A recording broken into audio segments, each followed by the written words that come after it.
তো হ্যালো বন্ধুরা, কেমন আছো সবাই? আশা করছি সবাই ভালো আছো। Welcome to smart approach. তো আজকে দেখো অ্যালজেব্রার খুবই একটা ফেমাস অঙ্ক এনেছি, এবং এই ধরনের অঙ্ক কিন্তু তোমরা প্রত্যেকটা জায়গায় দেখতে পাবে। ঠিক আছে, খুবই কমন একটা অঙ্ক। তোমরা অনেকেই হয়তো এর সলিউশন করতে জানো, কিন্তু আমি যে ট্রিক্সটা দেখাবো সেটাতে জাস্ট এটা 0.5 সেকেন্ডেরও কম সময়ে সলভ হয়ে যাবে। কোনো রকম পেন ছাড়া, কোনো রকম ফর্মুলা ছাড়া, কোনো রকম জটিল ক্যালকুলেশন ছাড়া জাস্ট 1 সেকেন্ডেরও কম সময়ে তোমরা এটা সলভ করবে মুখে মুখে। ঠিক আছে, সেইটার ট্রিক্স আজকে আমি তোমাদের দেখাবো। কিন্তু ট্রিক্সটা শেখানোর আগে আমি তোমাদের দেখাবো যে এই ধরনের অঙ্ক বাকি ছেলেমেয়েরা কিভাবে সলভ করে। তো দেখো বেসিক মেথডটা দেখে নাও আগে। তো এখানে আমার কিসের ভ্যালু দেওয়া আছে? দেখো root x minus one by root x সমান বলেছে 2√2। তাহলে কিসের ভ্যালু চেয়েছে? X square plus one by x square এর ভ্যালু আমায় চেয়েছে। যে কিসের ভ্যালু দেওয়া আছে? Root x minus one by root x equal to 2√2 এর ভ্যালুটা আমাকে দেওয়া আছে। তো এবার আমি কি করব? উভয় পক্ষে স্কোয়ার করে দেবো। ঠিক আছে, তাহলে root x minus one by root x তার হোল স্কোয়ার ইকুয়াল টু 2√2 তার হোল স্কোয়ার। ঠিক আছে, দুদিকে আমি বর্গ করে দিলাম। এবার এটাকে যদি আমি এ মাইনাস বি হোল স্কোয়ার ফর্মুলায় ভাঙি তাহলে কি হবে? X minus 2 × √x × 1/√x plus 1/x equal to 2 square 4, 4×2 = 8। ঠিক আছে, এবার এখানে √x কেটে যাবে, তাহলে কি পড়ে থাকবে? এক্স প্লাস 1/x পড়ে থাকবে। এটার ভ্যালু হবে তোমার 8 প্লাস 2, প্লাস 2টা এই দেখো এদিকের মাইনাস 2টা ওদিকে গেল, দিয়ে প্লাস 2 হয়ে গেল, তার মানে সমান 10 হয়ে গেল। এক্স প্লাস 1/x এর ভ্যালু 10 চলে এলো।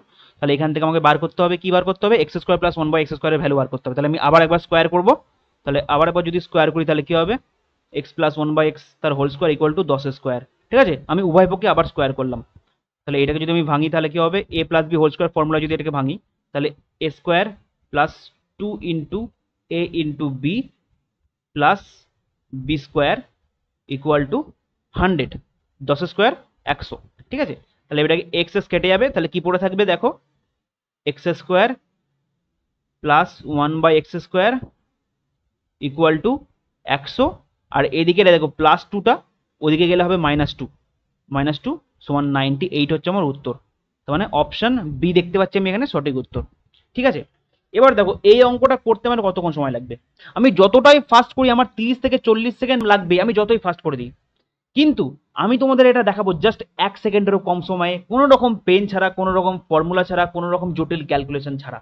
দেখো এবার ট্রিক্সটা শিখে নাও। তো এইটা হলো আমার অঙ্কটা। এবার এটাকে আমি কিভাবে ট্রিক্স দিয়ে করবো, তাই তো? তো ট্রিক্সটা দেখানোর আগে আমি তোমাদের কিছু জিনিস দেখাতে চাই। সেটা হলো দেখো এই 1, 4, 9, ঠিক আছে, 16, 25, 36 এগুলো কি?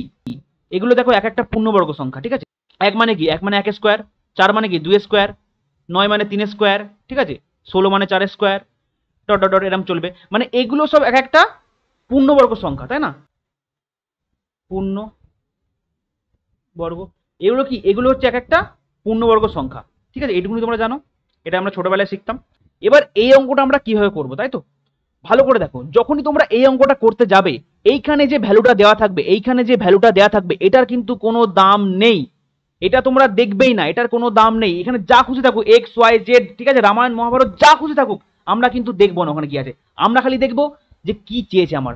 তোমরা যখনই দেখবে যে x² প্লাস 1/x² অথবা x⁴ প্লাস 1/x⁴ এর ভ্যালু চাইবে, এইটা অথবা এইটা, এই দুটো যখন ভ্যালু চাইবে তখন তোমরা কি করবে? অপশানে যা থাকবে তার প্রত্যেকটার সঙ্গে 2 যোগ করে দেখবে। 2 যোগ করলে যেটা পূর্ণবর্গ সংখ্যা হবে সেটাই আমার সঠিক উত্তর। ঠিক আছে, কি বললাম? অপশানে যে 4টে অপশান থাকবে সেই 4টের সঙ্গে প্রত্যেকটার সঙ্গে 2 যোগ করে দেখবে। 2 যোগ করলে যেটা পূর্ণবর্গ সংখ্যা হবে সেটাই হবে আমার সঠিক উত্তর। বুঝতে পারলে? দেখো আমি তোমাদের দেখাচ্ছি। 102 এর সঙ্গে 2 যোগ করলে কত হয়? 104। 104 কি একটা পূর্ণবর্গ সংখ্যা? দেখো 104 কিন্তু কোনো পূর্ণবর্গ সংখ্যা নয়। আবার দেখো 104 এর সঙ্গে যদি 2 যোগ করি তাহলে কত হয়? 106। 106 কি কোনো পূর্ণবর্গ সংখ্যা? 106 কিন্তু কোনো পূর্ণবর্গ সংখ্যা নয়। আবার অপশন ডি দেখো, 100 এর সঙ্গে যদি আমি 2 যোগ করি তাহলে কত হয়? 102। আচ্ছা 102 কি কোনো পূর্ণবর্গ সংখ্যা? 102 কিন্তু কোনো পূর্ণবর্গ সংখ্যা নয়। এবার দেখো অপশন বিটা দেখো, অপশন বি এর সঙ্গে যদি আমি 2 যোগ করি তাহলে কত হবে? 100। আর 100 মানে আমরা কি জানি? 10 স্কোয়ার, মানে এটা একটা কিন্তু পূর্ণবর্গ সংখ্যা। তাহলে অপশন বি হচ্ছে আমার সঠিক উত্তর। বুঝতে পারলে? আমি তোমাদের বললাম বলে এত কিন্তু সময় লাগলো, নাহলে কিন্তু তোমরা নিজেরা করলে কিন্তু এটা 1 সেকেন্ডও লাগবে না। কেন? তোমাদের চোখ অটোমেটিক চলে যাবে এখানে অটোমেটিক তোমাদের চোখ চলে যাবে। তোমরা দেখবে এই ট্রিক্সটা শেখার পর অটোমেটিক তোমার চোখ চলে যাবে যে 98 আছে, তার মানে 2 যোগ করলে 100 হচ্ছে, আর 100 হচ্ছে আমার একটা পূর্ণবর্গ সংখ্যা, তখন এটা হচ্ছে আমার সঠিক উত্তর। আজকে আমি তোমাদের জন্য কিন্তু অনেক কটা এক্সাম্পল এনেছি যাতে তোমরা শর্টকাটটাকে পুরো নিজের আয়ত্তে আনতে পারো। এবার এক্সাম্পল 2 তে আসো। এটা হলো এক্সাম্পল 2। এখানে কি আছে আমরা দেখবো না, কি চেয়েছে, x square plus 1/x square চেয়েছে। তাহলে দেখো 2 যোগ করলে কোনটা হচ্ছে, 34 এর সঙ্গে 2 যোগ করলে 36 হচ্ছে, তাহলে এটা হচ্ছে আমার অ্যান্সার। বুঝতে পারলে? দেখো 34 এর সঙ্গে 2 যোগ করলে 36, আর কিন্তু কোনো অপশানে কিন্তু পূর্ণবর্গ হচ্ছে না 2 যোগ করলে। একমাত্র অপশান এ তে দেখো 34 এর সঙ্গে 2 যোগ করলে আমার 36 হচ্ছে, আর বাকি অপশানগুলোতে কিন্তু হচ্ছে না। তাহলে অপশান এ হচ্ছে আমার সঠিক উত্তর। ঠিক আছে, বুঝতে পারলে? আর অপশান কিন্তু আমি চেঞ্জ করিনি, তোমরা গুগলে সার্চ করে দেখে নিতে পারো। যাদের সন্দেহ হচ্ছে মনে, তারা কিন্তু গুগলে সার্চ করে দেখে নিতে পারো, অপশান আমি কিন্তু চেঞ্জ করিনি। এবার এক্সাম্পল 3 তে আসো। এটা হলো এক্সাম্পল 3। এখানে কি আছে আমরা দেখবো না, কি চেয়েছে, x square plus 1/x square, কোনটার সঙ্গে 2 যোগ করলে সেটা পূর্ণবর্গ হচ্ছে। দেখো 23 এর সঙ্গে 2 যোগ করলে আমার 25 25 আসছে, আর 25 হচ্ছে একটা পূর্ণবর্গ সংখ্যা, তাহলে অপশন বি হচ্ছে আমার সঠিক উত্তর। বুঝতে পারলে? এবার এক্সাম্পল 4 তে আসো। এবার এই অঙ্কটা দেখো, এখানে কি আছে আমরা দেখবো না, কি চেয়েছে, x square plus 1/x square, কোনটার সঙ্গে 2 যোগ করলে পূর্ণবর্গ হচ্ছে। দেখো 47 এর সঙ্গে 2 যোগ করলে কত হচ্ছে, 49, আর 49 হচ্ছে 7 স্কোয়ার, মানে এটা একটা পূর্ণবর্গ সংখ্যা। অপশন এ হচ্ছে আমার সঠিক উত্তর। বাকি অপশনগুলো কিন্তু দেখো কোনোটাই পূর্ণবর্গ হচ্ছে না। আর আমি বারবার একটা কথা বলছি, আমি কিন্তু কোনো রকম অপশন চেঞ্জ করিনি। এটা এসএসসি সিজিএল 2019 সালে কিন্তু এসেছিল, তোমরা গুগলে চেক করে নিতে পারো। এবার নেক্সট এক্সাম্পলে আসো। এবার এই এক্সাম্পলটা দেখো, এখানে কি আছে আমি দেখবো না, কি চেয়েছে, x square plus 1/x square, তাহলে কি করবো, 2 যোগ করলে পূর্ণবর্গ। দেখো এখানে একমাত্র 194 এর সঙ্গে 2 যোগ করলে হবে 196, আর 196 মানে হচ্ছে 14 স্কোয়ার, মানে অপশন বি হচ্ছে আমার সঠিক উত্তর। বুঝতে পারলে? 196 মানে 14 স্কোয়ার, এটা আমরা সবাই জানি, তাহলে অপশন বি হচ্ছে আমার সঠিক উত্তর। ঠিক আছে, তাহলে এগুলো কিন্তু একটাও হবে না। তোমরা যোগ করে দেখে নিতে পারো, 2 যোগ করে দেখে নিতে পারো, একটাও কিন্তু হবে না। অপশন বি হচ্ছে আমার সঠিক উত্তর। বুঝতে পারলে? কত সুন্দর ট্রিক্সটা বলো, কত ফাস্ট হবে। ঠিক আছে, আমি 5খানা অঙ্ক কত তাড়াতাড়ি করে দেখালাম তোমাদের। দেখো এবার তোমাদের জন্য একটা হোমওয়ার্ক এনেছি, হোমওয়ার্কটা একবার তোমরা দেখে নাও। এইটা হচ্ছে তোমাদের হোমওয়ার্ক। আশা করছি তোমরা এটা 1 সেকেন্ডের মধ্যে করে দেবে, এবং এর অ্যান্সারটা যে আমাকে কমেন্টে অবশ্যই জানাবে, কারণ তোমাদের এত সুন্দর সুন্দর ট্রিক্স শেখাচ্ছি, তোমরা কিন্তু কমেন্ট করছো না সবাই। অবশ্যই কিন্তু আমাকে কমেন্ট করে জানাবে, তাহলে তবেই কিন্তু আমি বুঝবো যে আমার ট্রিক্সটা তোমরা শিখতে পারছো, তাই না?